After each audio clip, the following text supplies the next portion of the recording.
These girls are seeking brutal revenge on the men who clap them. The movie kicks off with Katie, caught in a not-so-glamorous moment, squatting to pee in the great outdoors. Sloane, her BFF, shouts at her to hurry up and join the party. It's time to partake in some, questionable substances. Katie initially plays it cool and refuses, but eventually, peer pressure gets the best of her and she caves. After appreciating the fine acoustics of the forest, like a bear shitting in the distance, the dynamic duo retreats to Katie's room to recover from the night's shenanigans and plan their next adventure, a trip to the Big Apple. Katie's mom pops in to announce that they'll be crashing with Uncle Jason for the night, and he'll be their personal chauffeur to the bus station the next morning. Katie tells her mom they'll be working on an organic farm, making her mom practically burst with pride. But Sloane spills the tea. They're in it for the cold hard cash. Enter Uncle Jason, FBI detective extraordinaire. Before the girls hit the road, Katie wishes her mom a killer vacation in Cuba. En route, Katie's phone rings with a spicy ringtone, courtesy of Sloane's twisted sense of humor.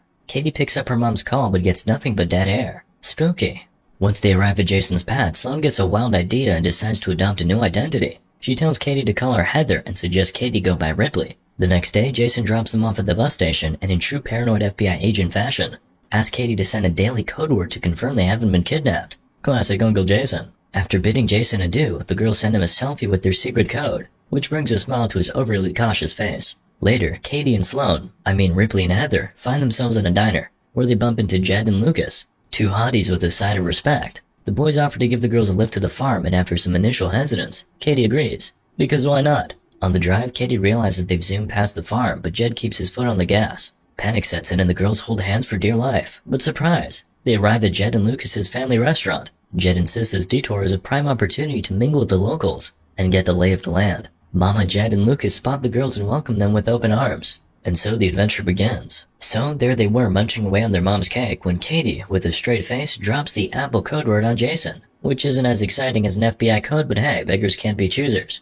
But before they can say fruit salad, the girls start to feel queasy, realizing they've been poisoned. Talk about a surprise inside. Frantically, they make a break for it like Usain Bolt in heels, but the mother is hot on their tail, ordering her sons to chase them down. The brothers capture the girls and whisk them back to their not-so-humble abode, locking them in containers. It's like an extreme version of hide-and-seek gone wrong. When they wake up, the girls start screaming and rattling the chains like a haunted house soundtrack. But Jed, the resident Debbie Downer, informs them no one will hear them because they're in the middle of a forest. Forest 1, Girl 0. Jed smirks. He then gives them a tour of their new digs. A container bed, outdoor showers, generator lighting, and a bathroom. Basically, it's like camping, but way less fun. Enter Boris, the evil puppet master. He's like a discount Bond villain, berating Jed for stealing his truck. But he's all sweet talk with the girls, telling them it's his job to keep them healthy. Boris then fishes out Katie's phone and starts asking about Jason. Katie, trying to keep her cool, says Jason's her uncle. Boris, though, isn't buying it, and the whole conversation is as awkward as a turtle trying to breakdance. Meanwhile, Jason's freaking out, so his girlfriend Gemma tries to calm him down by revealing she read Katie's Apple message earlier. But it's like a band-aid on a bullet wound. Jason's still suspicious. Back at Creep Central, Jed gives the girls a shower tutorial, while Boris texts Jason pretending everything's a-okay. Next thing they know, a dude named Andrew shows up, looking all sheriff-like. The girls think they're saved, but plot twist. Andrew is actually a client of Jed and Lucas, and he's there for some extracurricular activities. He pops a special blue pill and winks at the girls. Heh boy. The girls try to persuade Lucas to help them, but he's like, nah, and only asks if they have any allergies. Sloane, fuming, snaps back that they're allergic to being kidnapped. Touché, Sloane. Later, after Andrew has had his fun, a distraught Katie is comforted by Sloane. Wholesome. Meanwhile, Jason's spidey senses are tingling and he grows more concerned when he realizes the Apple code was used. Gemma, ever the optimist, thinks Katie just got her fruits mixed up. But one thing's for sure. This is one situation that won't be resolved with a fruit basket. Jed and Lucas, the Discount Blues brothers, usher in a new client who decides he wants Sloane. There's Sloane, looking like she's about to face the final boss in a horror game, lying next to this dude. She's had enough, and in an act of rebellion that would make a llama proud, she spits right in his face. Mr. Clyde doesn't appreciate this llama impersonation, and gives her a smack and her eyes well up. Next, he puts out his cigarette on her skin. Let's get one thing straight, folks. This guy's not just a tool. He's the whole toolbox. Meanwhile, Jason, being the Sherlock Holmes wannabe he is, calls the farm to find the girls MIA. Gemma's busy packing luggage for their Meet the Parents party, completely oblivious. In the middle of all this, our two wannabe blues brothers inspect the girls' chains. Then, like a low-budget horror movie, they hear a far-off scream. They hood the girls, warning them about an upcoming special client. Enter stage right. Pigman dressed head to toe in black, snorting like he's auditioning for the remake of Babe. He selects Sloane, who screams like she's front row at a Justin Bieber concert. Pigman locks her up in a container. Later, Katie, performing her best therapy session act, tries to console the traumatized Sloane. In the meantime, Jason goes all Liam Neeson and Taken and reports the girl's disappearance to Sheriff Andrews. Andrews waves him off with a "they're probably just out partying" excuse. Sure, because nothing screams party like a missing persons report, right? Boris, the self-appointed godfather, orders Jed and Lucas to get rid of the girls, fearing that the FBI might crash their little horror show. The next morning, Jason plays detective at a local diner, showing off the girls' pictures.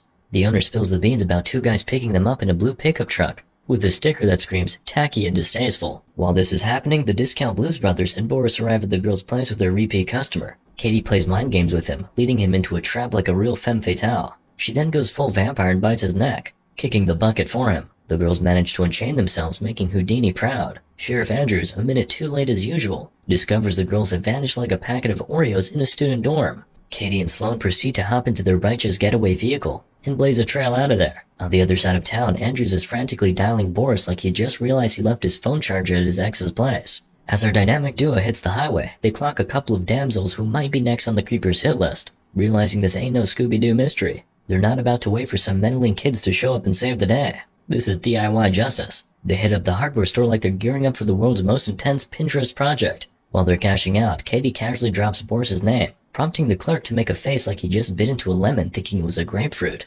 Simultaneously, our buddy Jason is over to Allstate or whatever, claiming he'd accidentally given Boris's blue pickup a love tap. The sweet gals at the insurance place are all, "Oh honey, we can find his address quicker than you can say comprehensive coverage." Cut to Boris, who comes home to find his record player spinning like it's the 70s, and he's hosting a disco. He whips out his gun, but before he can go all Dirty Harry, Katie whacks him with a spiked tennis ball, like she's Serena Williams with a vengeance. Boris is out for the count, and tied up faster than you can say 50 Shades of Grey. Boris, now looking less tough and more like a dog begging for treats, tries to bribe them. As he spills the beans on his hidden stash, Sloane's in the background creating a DIY spiked bat that would make any baseball player squirm. Meanwhile, Jason shows up at Boris's place. As Gemma calls, he's all like, "No worries, babe, I'll smooth things over with your folks. It'll be chill." Inside, Boris is making more noise than a toddler with a new drum set, thanks to a rather uncomfortable interaction with Sloane's new bat. Jason, being the knight in shining armor, charges in to find Boris looking like a rejected Quentin Tarantino character. After the whole fiasco, the gals track down the masked man to a church,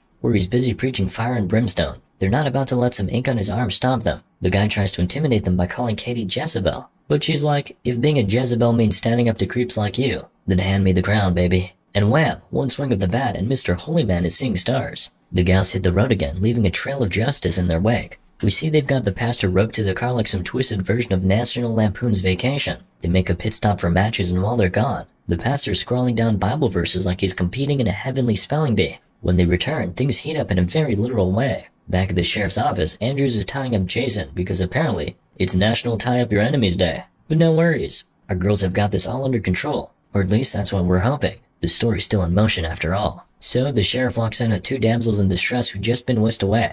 In the meantime, Katie and Sloane, quieter than a vegan's barbecue, sneak up behind Andrews and gives him a hearty whack with a bat.